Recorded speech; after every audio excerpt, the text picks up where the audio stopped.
दोस्तों आज हम बात करेंगे BLS यानी बेसिक लाइफ सपोर्ट के बारे में।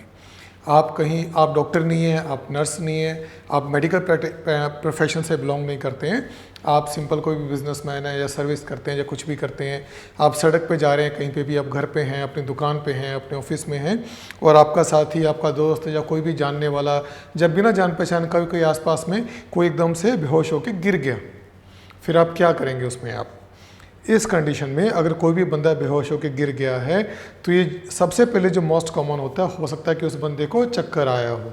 ये जरूरी नहीं है उस पेशेंट को कार्डियक अरेस्ट हुआ होगा और उस पेशेंट का हार्ट रुक गया होगा, ऐसा नहीं है। मोस्ट कॉमन होता है पेशेंट को कई बार चक्कर आ जाता है, पेशेंट चक्कर आके गिर जाता है। ऐसे कंडीशन में आपने चेक करना है कि वो पेशेंट सांस ले रहा है, वो पेशेंट रिस्पॉन्सिव है, वो पेशेंट उसकी पल्स चल रही है नहीं चल रही है। सबसे पहले हम इसको चेक करेंगे। ये पेशेंट हमारे सामने है, हमारा साथी, हमने इसको जस्ट लिटाया है आपको दिखाने के लिए कि ये पेशेंट रिस्पॉन्सिव है कि नहीं है। कैसे हो आप? ठीक हो आप? कैसे हो आप? हम लोग इसको हमेशा पैट करके चेक करते हैं। अगर आपका ऑफिस है तो आप हिलाकर भी चेक कर सकते हो, लेकिन पैट करके चेक करना ही बेटर होता है। सड़क दुर्घटना में, रोड साइड एक्सीडेंट में कभी भी हिला करके चेक आपको नहीं करना है, ऐसे करके चेक करके।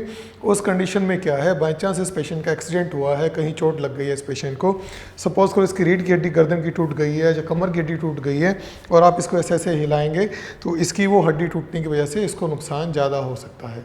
इसलिए हम इसको हिलाते नहीं हैं, इसको कुछ नहीं करते हैं। सिंपल इसको चेस्ट को पैट करना है और इससे पूछना है कैसे हो आप? ठीक हो आप? अगर पेशेंट रिस्पॉन्ड करता है तो ठीक है, नहीं रिस्पॉन्ड करता है तो फिर पेशेंट रिस्पॉन्ड करता है तो ठीक है, नहीं रिस्पॉन्ड करता है तो हम आगे उसकी ब्रीदिंग और सर्कुलेशन चेक करेंगे हम लोग उसका। इसके लिए हम लोग क्या करेंगे, पेशेंट के नाक के पास में जा करके और अपना हाथ साइमल्टेनियसली साथ साथ में उसकी कैरोटिड मतलब गर्दन के इस हिस्से में रखेंगे, साथ साथ चेक करेंगे और विद इन 5 सेकंड्स इससे ज़्यादा हम लोग चेक नहीं करेंगे। 5 से 10 सेकंड से ज़्यादा हम लोग चेक नहीं करेंगे। इतने टाइम में हम लोग चेक करेंगे कि पेशेंट की सांस हमें हमारी फील हो रही है नहीं हो रही है और पेशेंट की पल्स चल रही है कि नहीं चल रही है। पल्स चेक करने के लिए बहुत ज़रूरी है कि पहले आप लोग खुद पे प्रैक्टिस करें। You should practice on your self and your colleagues और योर रिलेटिव्स। आपके जो भी फ्रेंड्स हैं, रिलेटिव्स हैं, कोलीग्स हैं, आपके साथी हैं, घर पे कोई भी हो, उसके आप चेक कर सकते हो। आप अगर गर्दन थोड़ी सी ऊपर करेंगे तो यहाँ पे आपको एक बड़ा सा ट्रेकिया का लैरिंग्स बोलते हैं हम लोग, आपको ये आपको फील होगा। आपको ये आप जस्ट इसके लेटरली जाएंगे, आपको एक ग्रूव सा फील होगा, उस ग्रूव के अंदर आप थोड़ा सा दबाएंगे तो आपको कैरोटिड पल्स फील हो जाएगी। हमेशा जब भी पेशेंट ऐसे गिरता है तो आप सेंट्रल पल्सेस यानी कि कैरोटिड और फीमोरल, ये दो पल्सेस ये फील करते हैं, एक कैरोटिड और एक फीमोरल। ये दो पल्सेस सेंट्रल पल्सेस हैं, काफ़ी कम प्रेशर तक भी फील हो जाती हैं, 70-80 तक भी फील हो जाती हैं मिलीमीटर ऑफ मर्करी तक, लेकिन पेरिफेरल पल्सेस हमारी काफ़ी जल्दी हमारी डाउन हो जाती हैं। तो ये ज़रूरी नहीं है कि पेशेंट मतलब पल्सलेस आपको पेरिफेरल पल्स फील नहीं हो रही है तो CPR आपको शुरू करना है। आपको सेंट्रल पल्सेस चेक करनी है पहले आपको। अब हमने इस पेशेंट की सेंट्रल पल्सेस भी चेक कर ली, हमने इसकी ब्रीदिंग भी चेक कर ली, दोनों नहीं चल रही हैं। अगर दोनों चल रही हैं तो अब सिंपल कुछ नहीं करना है आपको, इस पेशेंट को लेफ्ट लेटरल पोजीशन या कोई भी लेटरल पोजीशन में आप दे देंगे। लेटरल पोजीशन करने के लिए पेशेंट का आपको एल्बो ये हैंड लेना है और दूसरे शोल्डर पे ले जाना है, अपनी ही साइड की टांग उठानी है और इस नी को पुश कर देना है और इस शोल्डर को पुश कर देना है, तो ये पेशेंट ऑटोमेटिकली टर्न हो जाएगा। और इस पोजीशन में आने से पेशेंट की जो टंग फॉल हो रही होती है, पेशेंट की जीभ पीछे गिर रही होती है, वो जीभ अपने आप साइड पे गिर जाएगी और पेशेंट का ट्रैकिया क्लियर हो जाएगा, पेशेंट की ब्रीदिंग पैसेज क्लियर हो जाएगा, पेशेंट का फेरिंग्स लैरिंग्स क्लियर हो जाएंगे, तो उसको सांस लेने में दिक्कत कम हो जाएगी, दिक्कत नहीं होगी उसको। सीधे हो जाओ वापस। अब और इस पेशेंट को आपको कुछ भी पानी, दूध, कुछ भी खाने पीने को नहीं देना है, मुंह में कुछ भी नहीं डालना है। ऐसा करने से पेशेंट बेहोश होने की वजह से हम जो भी इसके मुंह में डालेंगे वो इसकी सांस की नली में जा सकता है और पेशेंट की जान को भी खतरा हो सकता है। इसलिए कभी भी ऐसे पेशेंट को, जो पेशेंट बेहोश हो, खाने पीने को कुछ मत दें, कुछ भी नहीं देना है।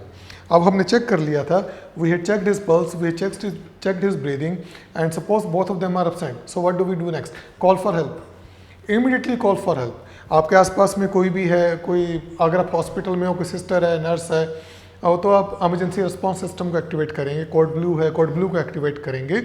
अगर आप बाहर हो, सड़क पे हो, घर पे हो, कहीं पे भी हो, तो आपके पास में जो भी है, आप बाई स्टैंडर होगा कि आसपास में कोई दिख रहा होगा तो आप उसको बोलेंगे कि इमरजेंसी नंबर आप डायल करो।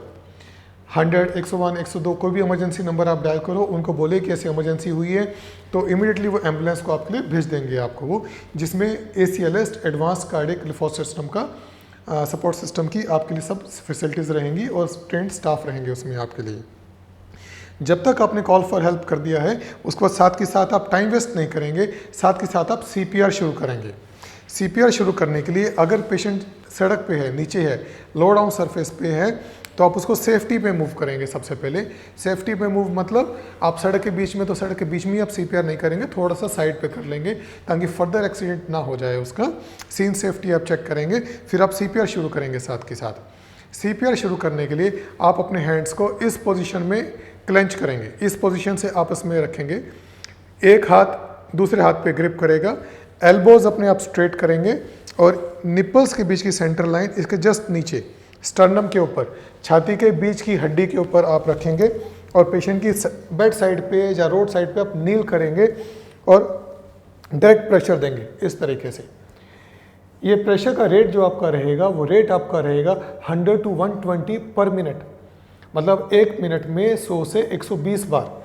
आप इसको जो चेस्ट कंप्रेशन की जो डेप्थ होती है वो हमारी रहेगी अप्रॉक्सीमेटली 2 to 2.5 इंचेस, मतलब काफ़ी ज़्यादा आपको कंप्रेस करना है इसको और पूरा रिकॉइल होने देना है, मतलब चेस्ट को पूरा बाहर आने देना है। जब आप इसको चेस्ट कंप्रेस आप कर रहे हो तो पूरा प्रेशर बना के नहीं रखना है आपको फुल टाइम, आपको बीच में रिलीज करना है। 1 2 3 4 5 6 7 8 9 10 11 12 13 14 15 16 17 18 19 20 21 22 23 24 25 26 27 28 29 30 30 के बाद में फिर आपको ब्रीदिंग देनी है।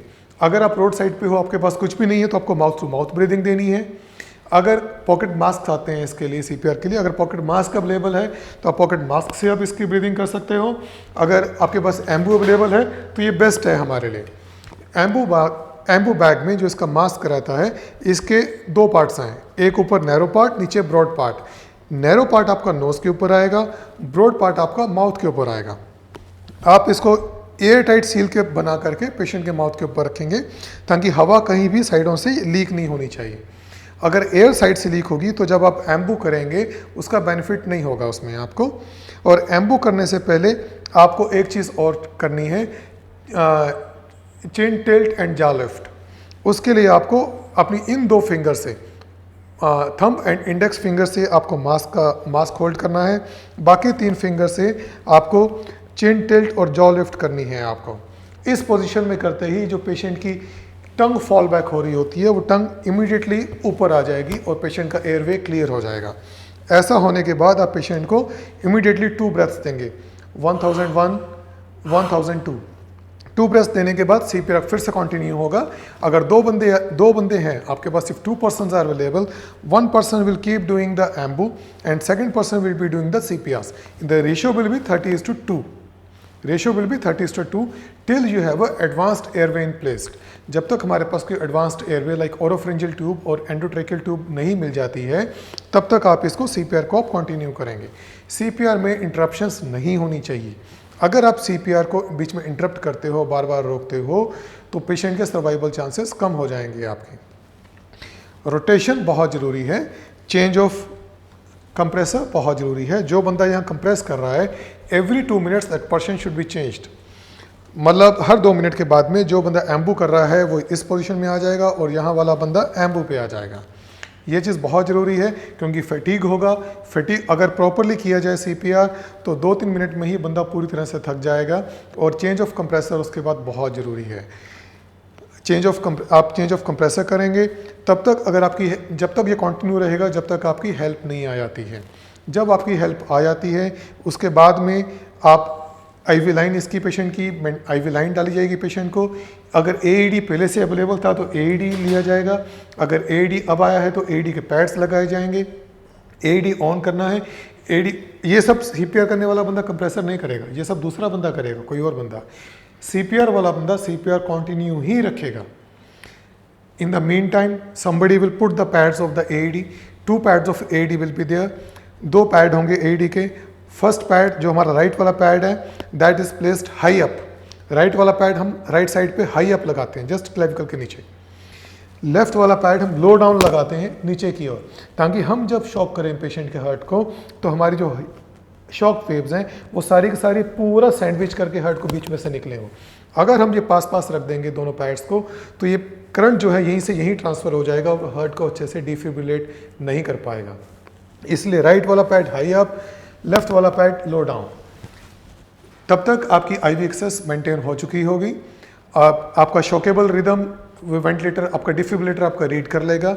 If it is a shockable rhythm then you have to give the shock, and when you defibrillate, basically there are two types of defibrillators available, monophasic and biphasic. Monophasic is rarely used nowadays, mostly it is the biphasic one.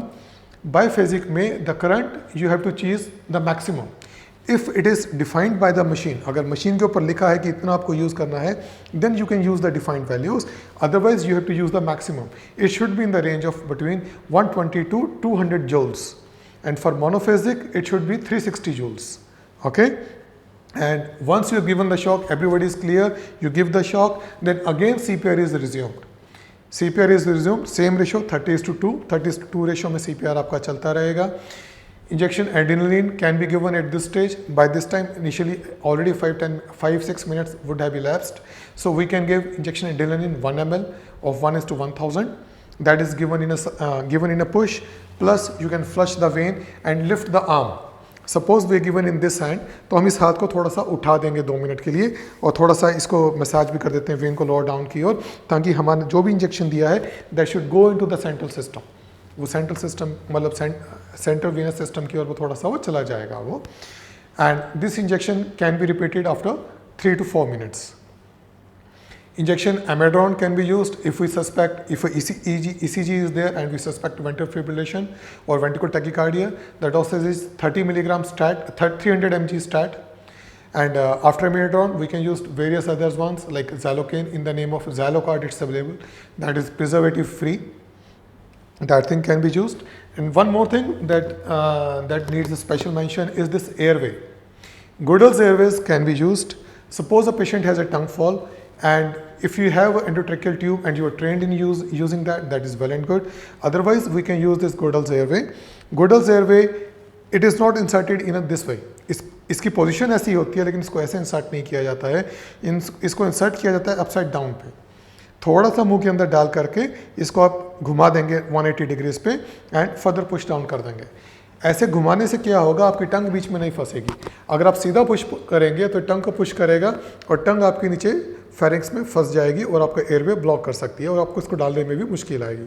तो आप इसको घुमा करके डालिए, टंग side पे रह जाएगी, ये पैलेट की ओर फेस करेगा और थोड़ा सा अंदर जाने के बाद आप इसको 180 टर्न कर देंगे तो टंग आपकी साइड पे रह जाएगी और ये टंग के नीचे से लाइनिंग्स के पास में चला जाएगा आपके। And with this you can easily do the Ambu bag. Then जो चिल टिल्ट जा लिफ्ट था हमारा, वो आपकी मैन्यूवर ईजी हो जाएगी और ये वे आपका क्लियर हो जाएगा। Next thing is the endotracheal intubation. अगर एंडोट्रैकियल इंटूबेशन में आप ट्रेंड हैं, आपको अच्छे से करनी आती है, it's a hospital setup, you can go ahead and do it. If you are not well train to do that, you can use a oropharyngeal airway. Oropharyngeal airways are fairly easy to insert, थोड़ा easy रहते हैं insert करने के लिए। You just have to inflate the cuff of the oropharyngeal insert, inflate the cuff and you connect with your ambu bag, very easy process। आपने एक बार कोई भी एयरवे अपना सिक्योर कर लिया है, after check your airway whether it is in place or not. आप Ambu कीजिए, उसको चेक कीजिए कि चेस्ट में बायलेटरल एयर एंट्री है कि नहीं है, and you can do it with EtCO2 also if available. EtCO2 आप चेक कीजिए, most of the times the value will be more than 40, value इसकी 40 से ज़्यादा ही अब भी आएगी इसकी। And CPR also you can check if there is a spare person available, he can check the centre pulses, carotid and the femoral। Mostly you can feel the carotid pulse with a good quality CPR। CPR की जो आपकी depth है that should be 2 to 2.5 inch.